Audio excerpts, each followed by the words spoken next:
Study 2 multi-millionaires. Do not study a millionaire. Once a person becomes a millionaire, the first thing they do, unfortunately, is go into conservation to protect the million. Study multi-millionaires. Study people that have consistently developed and proven because of 10s or 20s or 30s or hundreds of millions of dollars that they've accumulated, that they have the right practice, the right discipline, and they're still expanding. You don't need 22 mentors. Study 2 people deep that have gotten it right. Study 2 people so deep rather than 20 people shallow. I promise you it'll make a difference. If you get a chance to spend 3 days with anybody that's accumulated 30, 40, 50, $100 million, I'll promise you it's a game changer. So put that on your bucket list. I'm gonna spend 3 days with a multimillionaire in an environment where I can learn from them. It will be a game changer for you. And also limit your study to 2 people, not 22 people. That will create you from having conflictive data and content and information. Need motivation? Watch a top 10 with Believe Nation. Hey, it's Evan Carmichael, and I make these videos because I need them, because I want to wake up every single day and get pushed by somebody who's doing a lot more than me. And in watching their videos, it inspires me to be bolder, to have more courage, and to go chase down the life of my dreams. And I hope it does the same for you. So today, let's learn from one of the best, Grant Cardone, and my take on his top 10 rules of success. Enjoy. Rule number 2 is scale your business. What's your best advice to anybody when it comes to scaling a business? What's your secret to scaling? Dude, you got to scale. There's not an option. But I hear other people say, oh, not everybody should scale. If you don't scale, you have nothing. You don't have a business. You're basically somebody else's, probably even your own. Like, there's no such thing as being the boss, just so you guys know. The smaller the company is, the more you are, really. The more controlled you are, the more, if you have 3 employees, they're going to push you around, even though you're writing the checks. If you have 30 customers, they're going to push you around because you can't lose customers. You got to scale so that you can lose customers. You have to scale your employees so that you can, you're never dependent upon an employee. If you have 3 employees, you got a problem. You got 30 employees, you still have a problem. If you got 3,000 employees, you don't have a problem. Right. You don't have a problem. You don't have 3,000 problems. You have a manager or 2 that has 3,000 problems, but you don't have them anymore. That's why you got to scale. So my first business couldn't scale. It was in a very tiny vertical. And I was the authority in the vertical. I was the king of the vertical. So it appeared on paper that I was doing good compared to how my dad did or my grandparents. I was doing phenomenal, but it was not scalable. I couldn't sell it, couldn't exit it. I had to do everything. And now we're in 10X Health. That thing's scalable to the hundreds of billions of dollars. We're in real estate. I've raised $1 billion in cash there. That business got $5 billion worth of real estate. That could go to 10 billion, 50 billion. It could go to 100 billion. Like, there's no limit. As much as I can imagine, as long as I can add good people, it can grow and scale there. Rule number 3 is follow opportunity. Number 1, dude, I would not hang around any losers. No deadbeats, no bad credit people, nobody that can't take care of their car, people with drug and alcohol problems, leave them all alone, okay? They can't get through their classes, they want to skip, they want to add time to everything, they're creating problems in their life for their parents, for their brothers and sisters, leave them alone. Follow people that are connected. Number 2 thing I would do different, I would go follow the connected people. Sometimes they're the most boring. That's who I'd go follow, man, where their parents are in good shape. They belong to country clubs. I know it's not comfortable for you guys if you came up the way I did, but I would go hang with those people, get connected with them no matter how uncomfortable. 3rd thing, I would not follow my talents or my passion.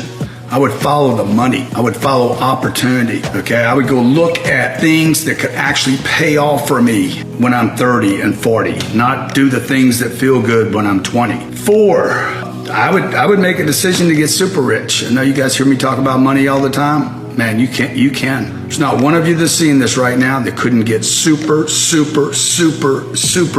Bezos, Elon Musk rich if you focused on it. You could, okay? You just have to focus on it, okay? If you can make your health better, if I come into this gym every day and work out, I'm gonna get in better shape. There's no person that does not come into this gym. I mean, maybe 0.25% of all people on the planet have some kind of physical issue that if they came in here, nothing would change. Otherwise, if I come in here, I don't care how old you are, 65, 25, 15, 5 years old, you come in the gym every day, you're gonna rip out at some point, okay? More work you put in, the more you're gonna get out of it. Same thing with money. If you wanted to get super rich and you weren't brought up the way I was to just settle, compromise, be comfortable, be grateful. I'm grateful for what I have. Dude, if I would have gone for super rich when I was 20, I would be mega rich today. Rule number 4 is get obsessed. How long did it take for you to find someone that had the same point of view on obsession with success as you did? Because it seems like all the authority figures in your life were just like okay with like where they were or what they were doing. The environment I was in, the automotive environment, was filled with just a lot of very average people that were satisfied with just having fun on the weekends. Like if you could just, Kenny, I remember Kenny, if Kenny could just get drunk on the weekend, he was fine. Just make your 70 grand a year, 60 grand a year. If Jose could keep making his 50, 60, 70 grand, and he's the top salesman in the store, he'd been there 15 years or something, and he could get his award, he was happy. Now, prior to that though, I had always been looking for a mentor. I had always been searching. So when my dad died, that guy that I looked up to, I started looking for other guys like that, right? So TV's available. Right. There's a lot of mentorship going on TV. Okay, I start watching all the gangster movies. Oh, wow, there's power. Right. There's success. He gets the girl. I'll watch the James Bond movies. So I'm starting to pull in these ideas of role models or success or what I'm going to be because I'm trying to formulate my life. It doesn't matter if you're 10, 12, 15, 18, you don't have a choice. You're trying to become someone who you are, right? So I'm pulling in all this data, half of which is like bad stuff, criminals. Right. I forget that they die at the end of the story, exactly, you know? Exactly. So those are starting to become my role models. And then when you get into the educational system, schools, high school, college, dude, it's boring. The teachers are boring. Right. Like, I don't want to be that guy. And so I'm searching for who can I be, you know, and there's not a lot of, years ago, there's not a lot of role models out there. Also, to make sure you're actually taking action after watching this video, I've designed a special free worksheet just for this video. The worksheet will highlight all of the lessons learned in this video, as well as pull out our 3 favorite learnings and quotes that will inspire you to actually do something. The worksheet will also give you space to write down what your key takeaways are and your specific plan of action to make sure you're getting results. If you want the worksheet designed specifically for this video, absolutely for free, there's a link in the description below. Go click on it and start building the momentum in your life and your business. I'll see you there. Rule number 5 is establish your brand. You've built a massive personal brand for yourself. And for anyone out there who is aspiring to do that, to where they can leverage that in their respective industry in the business world, what would you tell them? To build a brand? Yes. Build a brand. You're building one anyway. Look, I've always been a person that people either liked or didn't like, but they knew me. I don't really care what you call me as long as you call me. Like, I might not be the best player, but I'm gonna be out there. I'm gonna make some noise. I'm gonna figure it out. I'm gonna get ridiculed for it too, but I'm gonna make some noise. And if you keep getting out there making noise, you're gonna figure out, okay, you know, in the beginning, you're going to be awkward and you're going to be an idiot and you're going to be made fun of. So the only thing I can do is like, the guy shows up every day. Last thing I'll tell you, I remember I was in high school and I'd go to this place called the Hungry Night. I was still bored. I was lost in my life. And there was this guy, I don't remember his name right now, but every Friday, this guy would get in a fight. Not every other Friday, bro. Every Friday night. This guy, about 10:30 at night, would go out in the back and throw down with people, and never won. Okay? And like, God damn, and he'd get up and he'd get beat up down. And then he'd go back in the Hungry Night and get drunk again. Next Friday, bang, same thing. Third Friday, same thing. Okay? After a while, people quit fighting that guy. They're like, hey, that guy, and he never won the fights, by the way. And he ended up being the most dangerous man on those weekends. Because they're like, he's going to fight no matter what. And I learned from that. I watched that. I'm like, okay, I don't want to fight because I don't want people hitting on me. But I'm going to keep showing up. And no matter whether they say good things about me or bad things about me, whether I'm good at what I do or not good, I'm going to keep showing up until people say, God's going to keep showing up, bro. Just step aside, leave him alone. Rule number 6 is increase your cash flow. The idea that you have to go to some 5-year degree or get a doctorate or whatever, I mean, the most intelligent people on this planet now are starting to be challenged for their ideas. I would not go to college, okay? I would not have 3 months of savings ever. I would be broke all the time. Not broke because I bought something, broke because I invested. I would stay broke because of my investments. My investments, I would live off of cash flow, not cash. Cash flow, cash coming in. So if I earn $10,000 or $3,000 or whatever extra money, whatever the number is, $1 billion, I would take the entire amount of money, I'd go buy an asset that pays me cash flow, and I would always live off the cash flow, not the cash. I would never spend my earned income. I would only spend income for my investments. That would be a game changer for everybody watching. For you, because you're the only one you care about, that by itself would be a game changer. I would not spend any of my money, and I would not save any money. I wouldn't save money. I would not have 3 months or 6 months of savings, like a lot of people suggest, the rainy, save for a rainy day, you know, the three month emergency account. I would go out and make money, pay my bills, always stay current on my bills. I would never use a credit card to buy anything. If I can't pay for it, I wouldn't do it. That's another mistake you guys are making that I did not have the problem with. I've never bought anything I couldn't pay for. But I took the money instead and I saved it in an account, which is just kind of a reverse way of spending the money because it's just sitting there. You're just wasting it anyway. So don't let it just sit anywhere and don't go buy junk. Okay, what you do is you take the extra money and you will park it into an investment like a piece of real estate that would cash flow for you and provide you with money next month. Rule number 7 is be competent. If you are committed to greatness, and you collaborate with other people and lift them up, like make other people great. Yeah. You know, my sister said to me when we were doing this conference, it was 4 days. She's like, my God, you shared the amount of time you give other people on the stage is unbelievable, right? We did a 4-day event, 9,000 plus people. That was incredible. And, you know, I give speakers, why, Grant, well, you could be up there the whole time. I said, no, I'm sharing that platform, right? Now, what does that do for me? First of all, it edifies me. For sure. It's like 100%. I don't need to be on the stage. Yeah. They're on the stage on my behalf. It gives me a network, a built-in network. So we spent $4 million with the Mandalay Bay. Yeah. So it was incredible to give me instant. Okay, I got speakers that came from around the world to deliver content. I didn't pay them. I wrote a check to Mandalay Bay for $4 million. I gave them an audience. Right. Most people cannot put 9,000 people in front of themselves. Oh. So I did that for a whole bunch of people and gave them a great qualified audience. So you want to do whatever you have to do what you're saying, which is build this network, like to reach up. And I realized one day I was watching CNBC one morning. I saw all the players on the planet, the top 50 or 100 players or whatever that number is. They were all showing up in Davos in Switzerland. Okay. Buffett, Gates, all the players, the Google boys. I'm like, dude, look, what are you doing, Grant? What are you doing, man? You're so stupid, dude. You need to go to Davos. You need to show up where the other players are. You need to go there and eat dinner. Eat dinner with the kings and the queens. Now, I know some people, this goes back to this last thing you said about the morality thing. Yeah. I don't need all that. Okay, when you say you don't need all that, you're being selfish. You need to eat with kings and queens and power players because it's going to accelerate everything for your family. Right. Like if you're one of those people that you're a Greenpeace guy, the best thing you could do is go eat dinner with Bill Gates, right? Rather than being in your little freaking Zodiac boat, just doing the Zodiac boat thing, attacking the big ship. You need money, you need funding, you need support, you need people behind you. You can't do anything by yourself. Yeah. And how? So what's the best way that you found to get into those networks of people? Like what is it? Flow power, man. Okay. Flow power to people. When I moved to Miami, I called a couple people, business owners here in town, and I said, "Look, what's your favorite charity? I want to help out. Help out. Yeah. Flow power to power. Yeah. Give. Yeah. Don't try to get something. Don't try to get on my stage." You know, I have people every day like, "Hey, I want to do business with you. I got this great idea. I'm going to make you $1 million."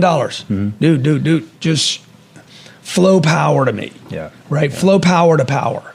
And keep flowing power to power, right? Get used to flowing power in the direction of power. Rule number 8 is be a good salesman.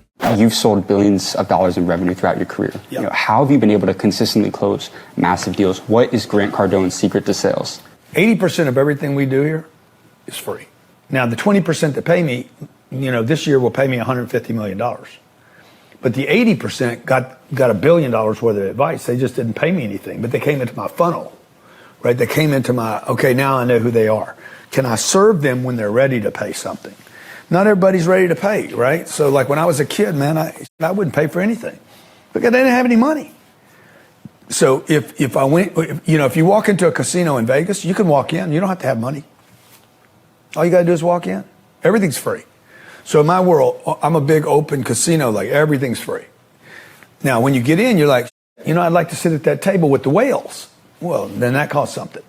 Or I want to sit over this table with the $100 players. Or I want to go over here and play this game. Well, to do that, then you got to sit down and you got to pay. So we've raised $1.1 billion crowdfunding on the internet. I don't go to wealthy people. I don't go to Mark Cuban and say, hey, fund my project. I've never gone to a big equity fund like a Blackstone and say, give me $1 billion. I could, but I don't. I build a big audience. I create great products and offers. And then I go to that audience and say, would you guys like to invest with me? So I think we have 450,000 people in an investor that raised their hand and said, I'm interested in your investments. 13,000 of the 400,000 invested with me. You need to change your mind about closing people. Closing people is when you service them for the first time. You guys need to understand that when you close a deal, when somebody actually buys your product, service, or offer, whatever your offer is, that's when you finally service them. I don't think about the close being, I got you. I don't think about it being that. And I think a lot of salespeople think, oh, I got you. No, I didn't get you, dude. I finally serviced you when I closed you. And by the way, that should be the first close. That should be, of the 154,000 people that bought something from me last year, 45,000 of them have bought 3, 4, 5, 6, 7, 8 things. Like 30% of our, and I want to get the other 70% to make sure that's not the first thing and the only thing they buy from me. Rule number 9 is make a list. If you're just tuning in right now, you need one tip on how to network better, how to increase your inner circle. What is that? Make a list. Make a list, man. Who do you want to network with? It's like getting a job. Yeah. The way colleges are taught how to get a job is you look for the industry that's expanding. That's completely ridiculous. You work for people, not companies. Yeah. So you want to make so true. That's something. If I could go back, that would change that. So dumb, dude. Yeah. Mm-hmm. What industry do you want to work in? Right. Well, I'm an accountant. Yeah. So who's hiring accountants? Oh, the gas industry's hiring accountants. Right. You're not going to work for the gas industry, and you're not going to work for a company. You're going to work for a person. Right. So you talk about acceleration, man. Don't go get a job. Go work for a person. Yeah. Right? So I would make a list. Who do I want to network with? Who do I want to eat dinner with? Who do I want to spend time with, right? Not mentoring. I'm not talking about mentoring. You guys mentor, you need to read a book, right? I like the mentoring thing is so overblown. I've never called somebody and said, will you please be my mentor? Not in a formal way. No. Yeah. What I'll do is I'll grab a guy that's written this many books, and I'm like, that's my mentoring. I'm going to read everything that guy put together. Yeah. I'm going to study every audio program he has. I'm going to study everything he's done. That's how you get mentoring. So the network thing is about how do you hook up with players. And rule number 10, the last one before some very special bonus clips, is never quit. If you come up short on your goals, set them higher. Most of us fail when it comes to goal setting. We come up short of what we wanted. Fail high rather than setting too low a target in the beginning. I made this mistake my whole career, my entire career. Number one biggest mistake was I went for a target that was too low. So to become a millionaire, set your target at becoming a multi-millionaire. I would say 10 or even 20 if you can think that big. Never quit, never settle. The super financially successful don't stop once they hit their targets. They simply reset and go again. They also don't quit when they have setbacks. They recalibrate and invest in the direction they're going, knowing that their goals are attainable, their new goals are important, and their new goals are worthy as long as they don't quit. In the beginning, if you just go back to February, March this year, I would tell my whole team, I said, guys, we're getting ready to go into one of the hardest, deepest, ugliest, nastiest recessions I've ever experienced in my 60 years. And everybody's like, oh my God, here he goes. I'm like, oh, I'm telling you, I'm not a silver, gold, Bitcoin's going to go away. World's going to end. The world never ends. Yeah. This is the most painful thing, that I've learned in 4 recessions is that you always survive them. But that's the bad news. You'll get through it. You will get through it. But most people, unfortunately, are going to be a statistic because of it. And the big problem is most people move too slowly to accept what's going on. So in the beginning, they lied to us. They've redefined the word recession. They also did that with the vaccine. They're going to redefine what the economy is by the time they've redefined unemployment numbers. Those are probably at 10% today. They report 3%. They're lying about inflation today. We're already past the inflation bubble problem. We're probably in deflation now, not inflation. And the issue is not if they're going to lie, if they've lied to us, is how many times did they lie to you? And the way to find that out is to simply ask yourself, is your family doing better or not? 64% of all small businesses in America, there's 32 million of them, break even or lose money. 70%, somewhere between 68 and 76% of all Americans live paycheck to paycheck. And half of all people that make 100 grand a year in this country live paycheck to paycheck. So those things tell me you cannot have 330 million people in an educated, developed nation where information is available to everyone. You can't have that many stupid people in one place. Okay. That means to me, Americans are not lazy. Americans are not stupid. We're not, we have data, dude. Most of us have computers and phones. So why are so many people suffering? It's because we have been indoctrinated to benefit Wall Street and the banks. And it's time that people say, okay, and it's happening right now. People are starting to wake up. Social media is actually waking the world up. I think what's going on in the last 3 or 4 years since COVID and the election, COVID, us sending $200 billion to Ukraine, like people are starting to wake up and say, wait a minute, something's going on. And I don't know if it's in my best interest. So we're going to go into a very difficult recession. We're in one already. They'll tell us later that we were. And businesses are going to go out of business. Households are going to find out that they don't have the money. They don't have enough savings. They don't have enough investments. They're going to find out their cash is worthless. They're going to have to struggle this year in 2023 with even maintaining their business or growing it. But there's silver lining here, okay? Silver lining is during recessions is when people can actually grow if they have the strategies. Yep. Because there's fewer people to participate and compete with. So there's the bad news, man. The good news is I'm going to grow. There's 3 great pivots I've had in my career, and they all came on the tail of a recession.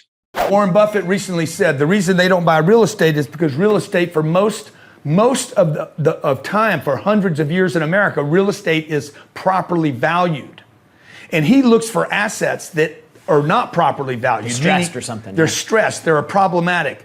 And he says the reason real estate, they have not been able to accumulate real estate at Berkshire is because there's only one thing that causes real estate to be incorrectly valued. Mm-hmm. And that one thing is financial problems. Crisis. A crisis, a debt crisis, or banking crisis. It happened in 1996. That's when I started buying real estate. It happened again in 2008. I bought a bunch of real estate, and it's going to happen right now. So we have a correction that is completely underway, and it's happening right now. 2, the second reason you want to be in real estate is because it's time tested. Okay? It's been around for thousands and thousands of years. Real estate is valuable or more valuable than gold. The reason I like real estate more than gold or silver or hard products or commodities is because it provides me with cash flow, not just a real product. Okay? 3, it builds net worth. You know this about your home. Your personal home can build net worth, okay? Your parents bought a house for $28,000 30 years ago. House is worth $400,000 or $500,000 a day and it's paid for. That builds net worth. Number 4, major reason that you want to do this is the tax benefits, okay? Most of you don't understand the tax benefits. Taxes represent 40% of all your expenses, at least. Some of you guys that live in Connecticut, New York, New Jersey, Illinois, California, dude, your tax bill is in the 60%. You don't even know it. Employment taxes, Social Security benefits, property taxes, sales taxes, car taxes. God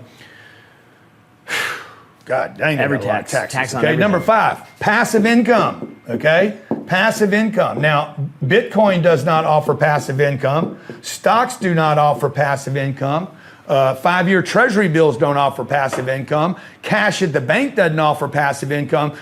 Work does not offer a passive income. You need passive income. Warren Buffett said, if you don't learn how to make money while you sleep, you will spend your entire life working for money you can't keep. Did y'all know the whole saying right there? That's what it is. Number 6, okay? Number 6, inflation hedge. And we are about to go through, some people believe that we're going to go into hyperinflation in this country because we keep printing money. It's probably 5 to 10 years from now, but if we go into hyperinflation, if you've ever lived in countries like Venezuela, Argentina, go to Greece. Look at what happened in Greece 15 years ago. Dude, they were literally burning their money in the streets, okay? They were literally using it for firewood. I want to share with you the 5 benefits of real estate over stocks and bonds. Number 1, and you cannot deny this, tangible asset. Real estate is a physical, very often very difficult to replace asset. It offers a sense of security and the potential for appreciation over long periods of time. Unlike stocks, pieces of paper, and bonds, or even cash, savings accounts, or money markets, real estate is a tangible asset as opposed to intangible. Real estate investments give you, the investor, direct control over a real asset. Number 2, cash flow. There is no asset, gold, silver, Bitcoin, bonds, or stocks that cash flow like real estate. Real estate investments typically provide a consistent and even monthly passive income for the passive investor from rental income, which offers you a regular source of cash flow for your investors. And by the way, cash flow is what your family depends on. Okay, whether you're working or not, you need cash flow. Number 3, diversification. Real estate investments offer a great diversification from traditional stocks and bonds and potentially reduces somebody's overall portfolio risk. In fact, I'm so bullish on real estate going forward that I actually have more of my diversification across my asset classes because of the number of doors and different properties that I own in different states. That's right, you can actually take real estate and have diversification because of location and scale. Number 4, inflation hedge. For thousands of years, real estate has proved to be a great hedge against inflation that we're in right now, meaning real estate generally maintains or increases their value over time beyond the cost of living rises. Number 5, in the Mac Daddy, okay? Now, I wouldn't do this without the other 4, but tax benefits of real estate are like none other. There is no comparison anywhere in the world. Real estate offers the best tax advantages, deductions for mortgage interest, property taxes, rehab, CapEx, like it is endless, including accelerated depreciation, which has literally wiped out in many years my income tax bill to 0. Look, it's worth noting that every investment, as you know, has some kind of risk. But if you want the biscuit, you got to risk it.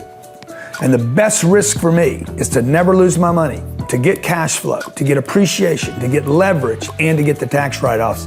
And there ain't but one thing that sounds like that, and it's called real estate.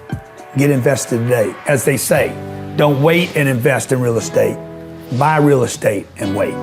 This is what you never want to do, and I've said for years, never, ever over leverage your properties. These guys were born 80 and 85 and 90%, sometimes 100% of the deal. They were putting basically 20% down that was raised money. Check out what they were doing. They got a floating interest rate that's now at 7.5%, and they promised their investors some preferred interest of probably 8 to 12%. I don't know exactly what they offered in this deal, but each deal had to basically make 20% a year just to break even, and they hadn't even done the rehab yet. So they had to pay back 20% a year, plus they had to spend $15,000, $20,000, or $20,000 a unit on thousands of units, $20 million, on a bad location.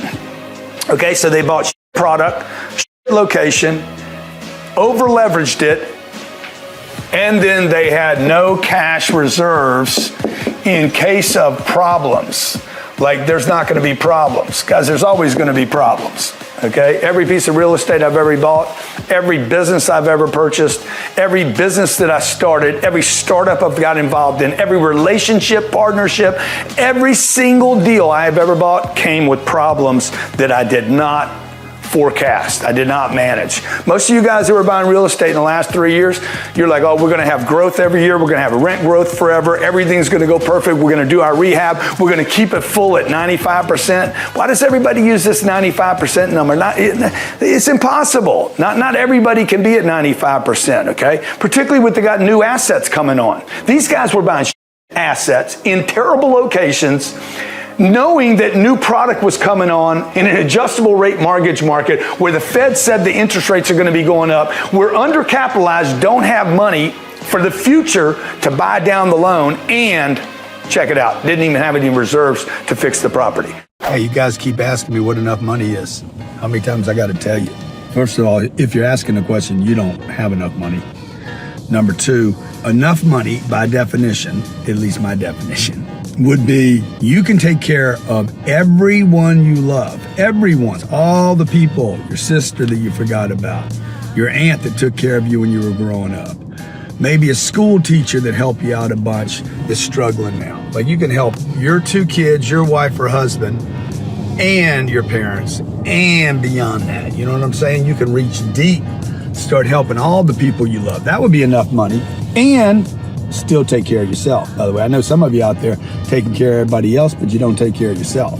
So you'd have to be able to take care of everybody you love, all the people you forgot that you love, and the people that can't take care of themselves, the guy on the street corner that you're like, dude, I feel sorry for this guy, I want to help him out. You can take care of all those people and yourself, and I'm not done. Okay? When you expire and you're done, you're history. You can't work anymore, can't produce anymore, you're expired. You would still, you got enough money to still take care of the people you love, the things you love, the charities you love, the causes that you believe in. Yeah, that's what would be enough money. And still not be out, by the way. You would have abundance in every way. You would have wealth beyond anything that's destructible. It would last forever. And you could literally change the world with the money that you produced because you were committed, you were charitable, you cared enough to go big enough. A lot of you guys, man, y'all just don't care about enough people. That's why you think so small. It's not about the cars and the shades and the clothes and the watches. Yeah, all those things are cool and everything, but the real game is, can you create enough wealth to continue? And you can, by the way. I mean, it's possible for anyone to do, if you dream big enough. It's not possible if you don't think this big. But if you did think this big, if you could think this big, if you got around other people that thought this big, that encourage you to think big and really live into your full potential, you could create, you could absolutely 100%, starting from zero, still create enough wealth to take care of you, all the people you love, all the people you forgot that you love, and even when you're done, you can keep taking care of people. How to be a billionaire, I want to be a billionaire, I want to be a billionaire. You know that song, man? I was humming that song. I'm like, I want to be a billionaire. And a lady came up to me after this meeting I did this morning in Los Angeles. She says, I just want to be a millionaire. I'm like, you already are a millionaire. She's like, what do you mean? I'm like, look, everybody's a millionaire at something. Everybody is a millionaire. Come on, how many times have you had gas? At least 1 million times in your lifetime, right? How many times have you took a breath of air? At least 1 million times. How many times has your heart beaten? Your heart beaten? That's not even a word, but how many times has that happened, right? At least 1 million times. See, most people are millionaires in many things. They're just not like looking at what they're a millionaire at. Being a millionaire is not that difficult. I'm telling you, it's not that difficult. Look, how many people do you know that are millionaires in excuses? Millionaires in being late. Millionaires in not making things work. How about a millionaire at failing? How about a millionaire at dreams? See, how about a millionaire at thoughts? Look, if you can be a millionaire that easily in so many different areas, why don't you just put your focus down and say, hey, now I'm going to be a millionaire at money? Because that's what it is. It's about focus. What are you focused on? Excuses, reasons, alibis, justifications, being late, eating too much chocolate. You think you hadn't had 1 million pieces of chocolate in your lifetime? Probably. Have you overeaten 1 million times? Do you have 1 million calories of consumption in your lifetime? Sure. 1 million breaths of air, 1 million heartbeats. You're a millionaire already. Just change the way you're thinking about it. Hey, now I want to be a millionaire on money. Now I want to create enough wealth for myself and my family so I can actually take care of them. Folks, that's not a bad thing. Oh, and by the way, you guys that say, oh, money won't make you happy. Look, you're just a millionaire at excuses. You're a millionaire at little quotes that mean nothing and go nowhere. What are you going to be a millionaire on? I've created leverage on my leverage. No, You've created leverage on your leverage on your leverage on your leverage on your leverage. You leverage your leverage like 15,000 times. It's unbelievable. Yeah, I like in 12 years, I didn't know I could do this, right? It was because people started believing in me, man. One, and then when I started seeing other people do this, when it became real to me, when I saw, oh wow, dude, what was I thinking? What was I thinking? I'll tell you one of the biggest culprits, one of the biggest thieves in our society.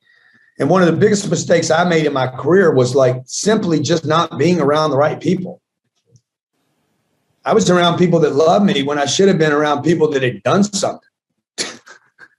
Oh man, I love her so much. I love this, but they hadn't done anything. Like guys, you can love, you need to get around some people that have done something so you can take care of the ones you love. Because if you're not around people that have done something, you can only do to the degree that you're around winners. I'm sorry, your golf game's not going to get better playing around guys that don't know how to play golf.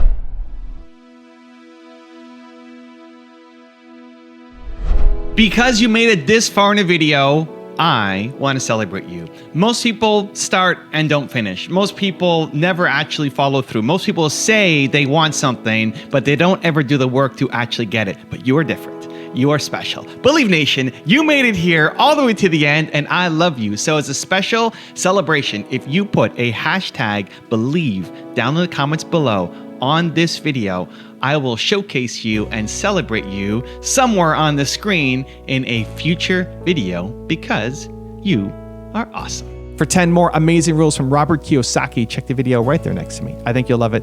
Continue to believe, and I'll see you there. So the fortunate thing was I had a rich dad, and I learned about money early. And so I keep asking people, what does school teach you about money? Nothing. That's why so many guys aren't rich. But my poor dad was a PhD in education. He had no money.